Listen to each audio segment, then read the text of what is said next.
안녕하세요. 화성시 어린이급 식관리지원센터입니다.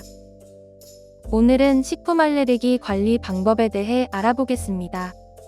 식품 알레르기 관리 방법은 조사, 상담, 대응, 통제 순으로 이루어집니다. 먼저 어린이집에 새로운 원아가 들어오면 식품 알레르기 실태 조사를 통해 알레르기가 있는 원아인지 파악합니다.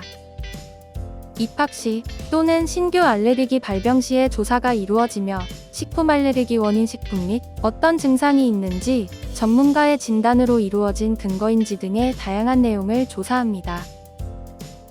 조사를 한 후에는 식품 알레르기 조사서를 꼭 보관하여야 합니다. 두 번째로 보호자 개별 면담을 통하여 상담을 진행합니다. 먼저 해당 영유아의 식품 알레르기 유무가 의사 및 검사에 의한 진단인지 확인합니다. 그리고 자세한 과거력, 사고, 반응에 필요한 노출량, 조리에 따른 반응 변화 등을 심도 깊게 상담하여 식품 알레르기 증상 파악 및 대응 방법에 대한 논의를 진행합니다. 원아의 식품 알레르기에 대해 어떻게 대처할 것인지 충분한 상담이 이루어진 후 학부모 동의서 및 식품 알레르기 관리 대상 영유아 기록 카드를 작성하여 보관합니다. 이렇게 모든 조사와 상담이 끝나면 세 번째 순서로 해당 영유아의 식품 알레르기에 대한 대응을 하게 됩니다. 먼저 부모에게 월간 식단 및 표준 레시피를 사전 배포하여 알레르기 정보를 공유하고 대처 계획을 세울 수 있도록 합니다. 오전 간식에 자타락죽이 나온다고 가정했을 때 식단과 함께 표준 레시피를 확인하면 자타락죽에 식품 알레르기 입원에 해당하는 우유가 들어가는 것을 알 수 있습니다. 이처럼 알레르기 유발 식품을 사전에 파악하면 원인 식품 노출 예방에 도움이 됩니다. 가공식품을 선택할 때에는 왼쪽 사진과 같이 식품 알레르기 유발 물질이 쓰여 있는 뒷면 표시사항을 참고하여 식품을 구매합니다. 또한 교차 오염의 가능성을 확인할 수 있는 오른쪽 사진과 같은 문구도 식품 구매 시 참고하시면 원인 식품 노출 예방에 도움이 됩니다. 다음으로 제거식과 대체식에 대해 알아보겠습니다. 제거식은 원인 식품을 제외하고 조리하는 것이며 원인 식품을 넣어서 조리한 후에 해당 식품을 다시 빼서 제공하는 것이 아닙니다. 대체식은 같은 식품군 내에서 알레르기 반응이 없는 식품을 선택하여 제공하는 것입니다. 식품 알레르기 원인 식품이 주 재료인 경우에는 같은 식품군 내 동일 조리법을 사용하여 다른 대체 식품으로 바꾸어 제공합니다. 예를 들어 달걀 알레르기가 있는 영유아에게는 달걀찜 대신 연두부찜으로 제공합니다. 달걀말이의 경우 달걀을 제외한 두부부침이나 생선전과 같은 다른 단백질류 식품으로 제공합니다. 원인 식품이 부재료이거나 조리 중 첨가하는 경우에는 원인 식품을 넣기 전에 해당 영유아의 것을 따로 덜어놓은 후 가장 나중에 원인 식품을 넣고 조리합니다. 예를 들어 달걀 알레르기가 있는 영유아의 경우에는 육개장이나 북엇국을 먼저 덜어놓고 달걀을 가장 나중에 첨가합니다. 땅콩 알레르기가 있는 영유아의 멸치 땅콩 볶음을 조리할 때에도 가장 나중에 첨가하여 먼저 덜어놓을 수 있도록 합니다. 식품 알레르기 원인 식품이 부침, 튀김 등의 반죽에 들어갈 경우 달걀 알레르기가 있는 영유아의 음식은 반죽할 때 달걀이 들어간 반죽과 들어가지 않은 반죽으로 나누어 조리합니다. 밀가루 알레르기가 있는 영유아에게는 밀가루 대신 쌀가루로 반죽하여 조리하고 쌀빵의 경우 글루텐이 함유되어 있을 수 있어 주의해야 합니다. 가공식품 사용 시 뒷면의 식품 표시사항을 확인하여 달걀 알레르기가 있는 영유아의 경우 달걀이 들어가지 않은 어묵을 이용하는 것처럼 원인 식품이 없는 가공식품을 사용해야 합니다.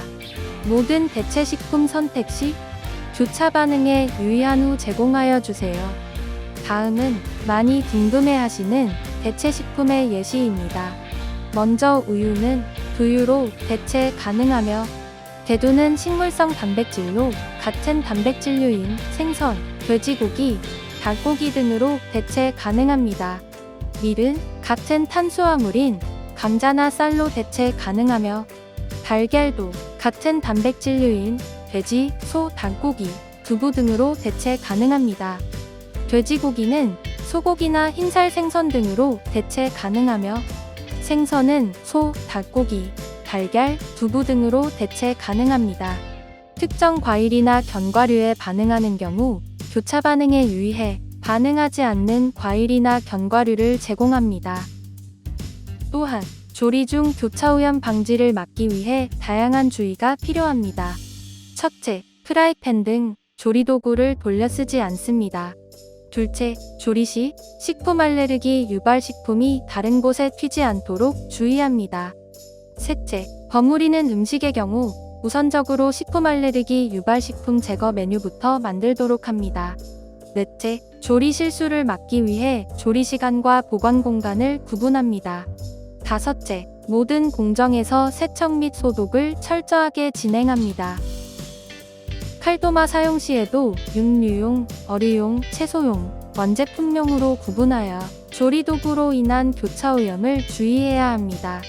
또한 식품 알레르기가 있는 영유아의 음식은 다른 그릇에 보관하고 따로 표기하여 다른 음식과 헷갈리지 않게 해야 합니다. 만약 소량의 식품에도 반응하여 제거식이나 대체 식품으로도 사고 발생의 위험이 있는 경우 부모와 논의한 후 가정에서 도시락 제공이 가능합니다. 다음은 조리가 끝난 음식을 배식할 때 주의사항입니다. 첫째, 식품 알레르기 해당 영유아가 다른 친구의 음식에 닿거나 먹지 않도록 주의합니다. 둘째, 배식할 음식을 조리실에서 교실로 옮겨온 후 아이들의 손이 닿지 않는 곳에 두어 사고를 예방해야 합니다. 마지막 순서로 평가 및 재검토하는 과정에 대해 알아보겠습니다. 식품 알레르기가 있는 영유아의 정보를 데이터베이스화하고 영유아의 식품 알레르기를 지속적으로 모니터링합니다. 또한 정기적인 내부 회의 및 부모 면담을 진행하여 꾸준하게 관리할 수 있도록 합니다. 이렇게 조사, 상담, 대응, 통제까지 크게 4가지로 구분한 식품 알레르기 관리 방법에 대해 알아보았습니다. 이러한 일련의 과정들이 결코 쉬운 부분은 아니지만 원장님, 조리사님, 선생님 등 많은 분들의 노력이 모여서 어린이들이 더욱 건강하게 자랄 수 있으니 앞으로도 올바른 관리 부탁드립니다. 마지막으로 많은 분들이 궁금해하시는 부분들을 Q&A로 준비했습니다. 알레르기 증상은 피부 두드러기만 있나요? 식품 알레르기는 모든 신체 기관에서 발생 가능하며 사람 또는 식품마다 증상의 범위, 위급도, 반응 시간이 다양합니다. 식품 알레르기는 나중에 생기거나 없어지기도 하나요? 식품 알레르기는 시간이 지남에 따라 새로 생길 수도 없어질 수도 있습니다. 따라서 정기적인 재검사가 필요합니다. 달걀 알레르기가 있는 어린이가 빵을 먹어도 괜찮았습니다. 갑자기 달걀 알레르기가 사라진 걸까요? 조리법에 따라 식품의 알레르기 항원은 변합니다. 대부분 높은 온도로 조리 가열하면 반응성이 줄어들지만 반대로 가열 시 반응성이 높아지는 음식도 있어 주의가 필요합니다.